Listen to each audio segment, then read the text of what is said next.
Assalamualaikum warahmatullahi wabarakatuh. Perkenalkan, nama saya Sarah Fadila. Saya dari Rating 19 dan ini pelajaran hukum Islam. Sebelumnya Bapak menyuruh kami untuk membuat 15 soal tanya jawab dan untuk membuat videonya. Untuk mempersingkat waktu, soal tanya jawab saya mulai dari azas hukum Islam. Soal yang pertama, apa saja tanda-tanda balik? Jawabannya, adapun tanda-tanda balik sebagai berikut. 1. Khusus untuk anak perempuan, apabila ia telah berumur 9 tahun dan telah mengalami haid, maka ia sudah dikatakan balik. Sedangkan apabila anak perempuan tersebut mengalami haid sebelum umur 19 tahun, maka ia belum dikatakan balik. 2. Untuk anak laki-laki ataupun wanita, apabila ia telah mencapai umur 9 tahun dan mengalami mimpi basah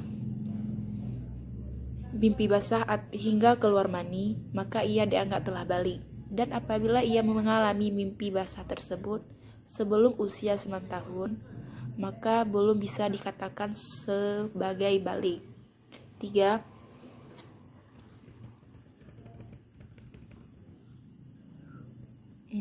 Untuk anak laki-laki maupun perempuan, apabila ia telah mencapai umur 9 tahun, meskipun tidak atau belum mengalami hal-hal di atas, maka secara otomatis dia telah balik. Artinya, anak laki-laki maupun perempuan secara otomatis dikatakan balik tanpa syarat setelah memasuki umur 19 tahun. Pertanyaan yang kedua masih berkaitan dengan azas-azas hukum Islam. Sebutkan azas-azas hukum Islam. Adapun azas-azas hukum Islam adalah sebagai berikut. 1. Azas-azas umum, yaitu azas hukum Islam yang meliputi semua bidang dan segala golongan hukum Islam. Adapun pembagian azas umum: 1. Azas keadilan. 2. Azas kepastian hukum. 3. Azas kemanfaatan. 2. Azas-azas dalam lapangan hukum pidana. 1. Azas legalitas. 2. Azas larangan. Azas larangan memindahkan segala kesalahan pada orang lain. 3. Azas praduga tidak bersalah. 3. Azas dalam lapangan hukum perdata. Azas kebolehan atau mubah. Azas kemaslahatan hidup. Azas kebebasan dan sukarelaan. Azas menolak mudarat, azas kebajikan, azas kekeluargaan, azas adil dan berimbang, azas mendahului kewajiban dari hak, azas larangan merugikan diri sendiri dan orang lain, azas kemampuan berbuat, azas kebebasan berusaha, azas mendapatkan hak karena usaha dan jasa, azas perlindungan hak, azas hak memilih fungsi sosial, azas yang beritikat baik harus dilindungi, azas resiko dibebankan pada beban atau harta tidak pada pekerjaan, azas mengatur sebagai petunjuk, azas perjanjian tertulis dan diucapkan di depan saksi. 4. Azas hukum perkawinan. Azas sukarelaan, persetujuan kedua belah pihak, kebebasan memilih, kemitraan suami istri, azas untuk selama-lamanya dan monogami terbuka, azas hukum kewarisan, ijbar wajib dilaksanakan, bilateral, individual, keadilan yang berimbang, dan etika kematian. Pertanyaan yang ketiga masih tentang azas-azas hukum Islam. Sebutkan pembagian hukum syara. Adapun pembagian hukum syara terbagi dua, yaitu hukum taklifi. Penamaan hukum ini dengan taklifi karena tinta di sini langsung mengenai perbuatan yang sudah mukallaf atau balik, seperti firman Allah dalam surah At-Taubah ayat 103 yang menuntut orang mukallaf untuk melakukan suatu perbuatan, yaitu membayar zakat. Hukum taklif akan saya jelaskan dalam video ini. 1. atau A. Wajib. Suatu perbuatan yang dituntut Allah yang diberi ganjaran pahala bagi orang yang melakukannya dan mendapat dosa bagi orang yang meninggalkannya. Dilihat dari beberapa segi, wajib dibagi menjadi 4. 1. Dari segi tertentu atau tidak tertentunya perbuatan yang dituntut. A. Wajib muayyan atau ditentukan, seperti membaca Al-Fatihah atau tahiyat dalam sholat. Wajib mukhayyar atau dipilih, seperti kifarat yang mempunyai 3 pilihan, yaitu memberi makan 10 orang miskin, memberi pakaian 10 orang miskin, dan memerdekakan budak. Dari segi siapa saja yang mengharuskan memperbuatnya. Wajib. 2. Dari segi siapa saja yang harus melakukan perbuatannya. A. Wajib aini, wajib yang dibebankan pada budak setiap mukallaf, seperti salat 5 waktu, puasa bulan Ramadan. B. Wajib kifayah, kewajiban yang harus dilakukan oleh salah seorang di antara mereka, seperti mendirikan tempat peribadatan dan menyelenggarakan salat jenazah. Dari segi kadar kualitas. A. Wajib muhaddah, yaitu kewajiban yang ditentukan kadar atau jumlah seperti zakat. B. Wajib ghairum muhaddah, yaitu kewajiban yang tidak ditentukan batas jumlahnya, seperti membelanjakan harta di jalan Allah dan berjihad. B. Haram, yaitu segala perbuatan yang dilarang mengerjakannya. Orang yang melakukan akan disiksa, berdosa, dan meninggalkan diberi pahala. Secara garis besar, haram dibagi menjadi 2 macam, yaitu 1. Haram yang sejak awal memang diharamkan, seperti membunuh, berzina, dan mencuri. 2. Haram karena berkaitan dengan perbuatan atau faktor lain, misalnya jual beli yang asal mulanya mubah, barulah haram ketika azan Jumat yang sudah berkumandang. C. Matnun atau sunnah, segala perbuatan yang dilakukan akan mendapat pahala, tetapi bila tidak dilakukan tidak akan dikenakan siksa dan dosa. Matnun terbagi 2 macam, yaitu sunnah ain, segala sesuatu yang dianjurkan kepada setiap pribadi mukallaf yang dikerjakan, misalnya sholat sunat, sunnah rawatib. B. 2. Sunnah kifayah, segala perbuatan yang dianjurkan untuk diperbuat cukup oleh salah seorang saja, misalnya mendoakan orang bersin. Sunat muakkad, perbuatan sunnah yang senantiasa dikerjakan oleh Rasul, misalnya sholat sunnah hari raya. Sunnah ghairum muakkad, segala perbuatan yang tidak selalu dikerjakan oleh Rasul, misalnya bersedekah pada fakir miskin.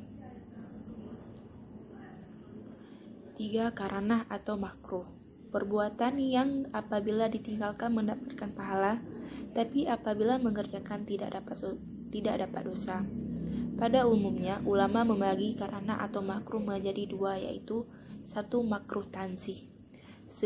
Makruh tanzih ialah segala perbuatan yang menimbulkan lebih daripada mengerjakan, seperti merokok, makan makanan yang menimbulkan bau tidak sedap, dan lainnya. Makruh tahrih, segala perbuatan yang dilarang, tetapi dalil yang melarang itu dahni bukan katib, misalnya bermain catur. Mubah, segala perbuatan yang tidak diberi pahala karena perbuatannya dan tidak berdosa karena meninggalkannya. 2. Hukum wa'i, perintah Allah yang berbentuk ketentuan yang telah ditetapkan, tidak langsung mengatur perbuatan mukallaf, tetapi berkaitan dengan perbuatan mukallaf itu, seperti tergelincirnya matahari menjadi sebab masuknya waktu zuhur. Oleh karena itu, ulama membagi hukum wad'id menjadi 3, yaitu A. Sebab, sesuatu yang pasti dapat diukur yang dijadikan pembuat hukum sebagai tanda adanya hukum. Lazim dengan adanya tanda itu itu ada hukum dengan tidak adanya hukum. Sebab terjadi menjadi dua, yaitu satu, sebab yang berada di luar batas kemampuan mukallaf, seperti tenggelinciran matahari yang menjadi sebab masuknya waktu zuhur. Dua, sebab yang berada di dalam batas kemampuan mukallaf. Adapun sebab dan kemampuan batas mukallaf terbagi dua. A. Yang termaksud dalam hukum taklif menyaksikan bulan menjadi sebab wajib melaksanakan puasa. B. Yang termaksud dalam hukum wa'id perkawinan menjadi sebab hak hukum waris, sebab hak waris.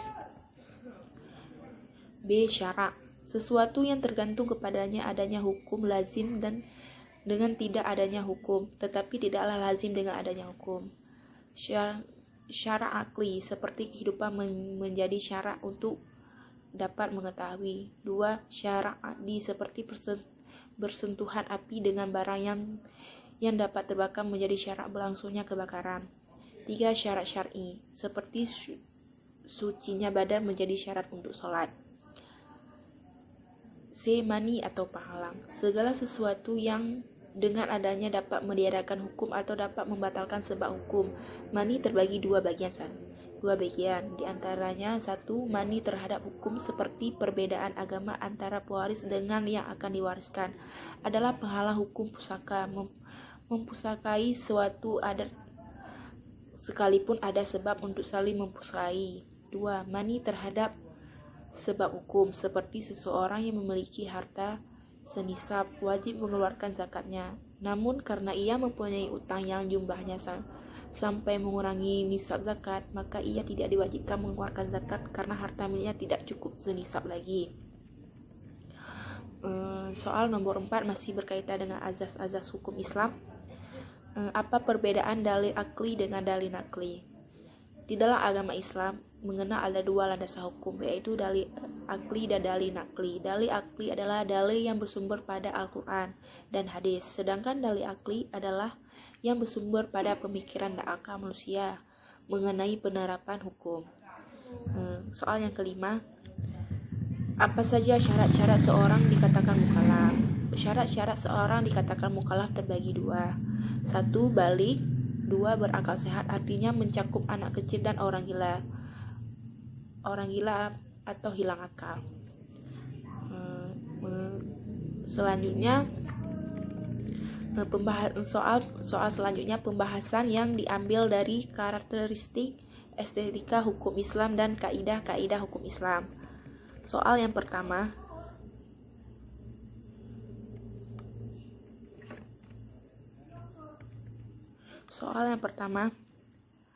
apa arti kaidah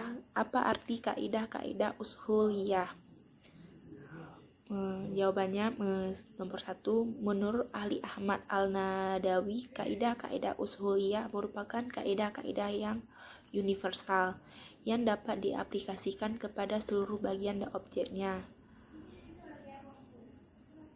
ringkas dan padat, yang mengandung penetapan hukum-hukum yang umum pada suatu peristiwa yang dapat dimasukkan kepada permasalahannya. Soal yang nomor 2, apa yang dimaksud dengan dakwah harakah? Baik, dakwah harakah adalah dakwah penggerakan. Sesuai dengan nama dakwah ini lebih menekankan kepada aspek tindakan atau aksi ketimbang wacana atau terititasi. Menurut Al-Qahtani, dakwah harakah adalah dakwah yang berorientasi kepada pengembangan masyarakat Islam dengan melakukan reformasi dan perbaikan atau islah dalam segi-segi kehidupan manusia, dimulai dari perbaikan individu, perbaikan keluarga, perbaikan masyarakat, dan perbaikan pemerintah dan negara. Yang dituntut di dalam jenis dakwah ini adalah adanya upaya penggerakan yang menuju ke arah perbaikan.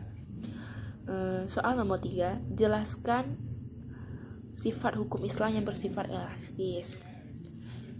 Sifat hukum Islam yang bersifat elastis atau al-murunah memiliki keluasan medan atau al-sa'ah sehingga memiliki ruang gerak untuk melakukan ijtihad sekaligus pembaruan tasyni' hukum sehingga hukum Islam akan selalu bisa berselaras dan bersenyawa dengan dinamika kehidupan. Nomor 4, Jelaskan sifat hukum Islam. Jelaskan hukum Islam yang bersifat dinamis.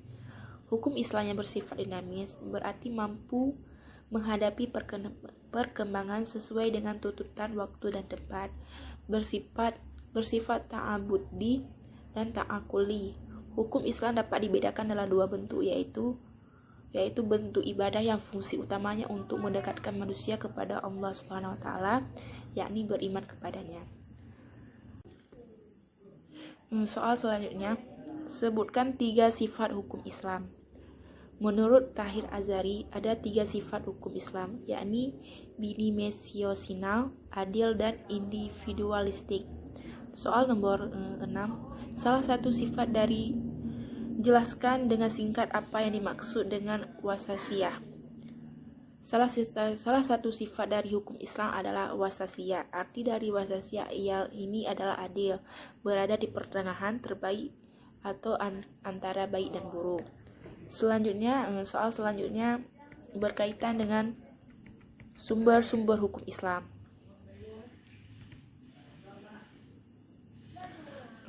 Pertanyaan nomor 1, jelaskan apa yang dimaksud dengan sunnah.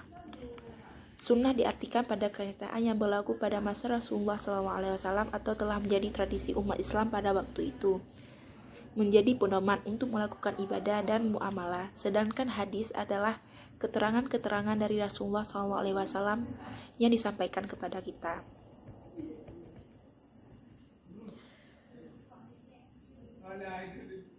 Syarat apa saja seseorang bisa melakukan ijtihad? Melaksanakan ijtihad bukanlah perkara yang sembarangan. Terdapat sejumlah syarat-syarat yang harus dipenuhi dalam berijtihad. Syarat-syarat tersebut antara lain sebagai berikut. 1. Memiliki pengetahuan luas mengenai Al-Quran dan ulumul Quran, memiliki kematangan intelektual dan spiritual, serta cerdas dalam perkara hukum. Mempunyai ilmu yang cukup tegas tentang hadis, utamanya mengenai hukum dan sumber hukum, sejarah berserta keterkaitan suatu hadis dengan nas-nas Quran. Menguasai materi dari pokok yang hukumnya sudah disepakati ijma' para sahabat dan 2 generasi setelah sahabat atau ulama salaf. Memiliki wawasan yang luas mengenai qiyas sekaligus bisa menggunakan wawasan tersebut dalam melaksanakan ijtihad hukum. Menguasai dasar-dasar dalam ilmu agama atau ilmu usuliyah, ilmu logika atau mantiq, nahwu, saraf, dan dengan sempurna. Memiliki pengetahuan luas mengenai maksud dan naksib, juga tentang asbabun nuzul dari Al-Quran, asbabu wurud hadis, sejarah perawian hadis, riwayat hadis, dan memahami macam-macam hadis. Memahami serta menguasai kaidah usul fikih. Memiliki pengetahuan yang lengkap terkait 5 aliran pemikiran serta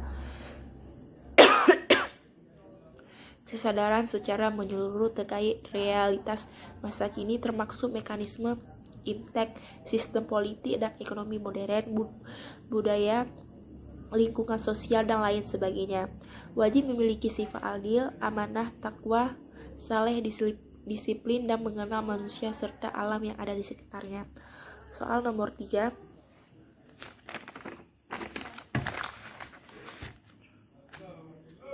Kapan mulai muncul ijtihad? Ijtihad dalam sejarah dan perkembangannya telah ada sejak zaman Rasulullah SAW.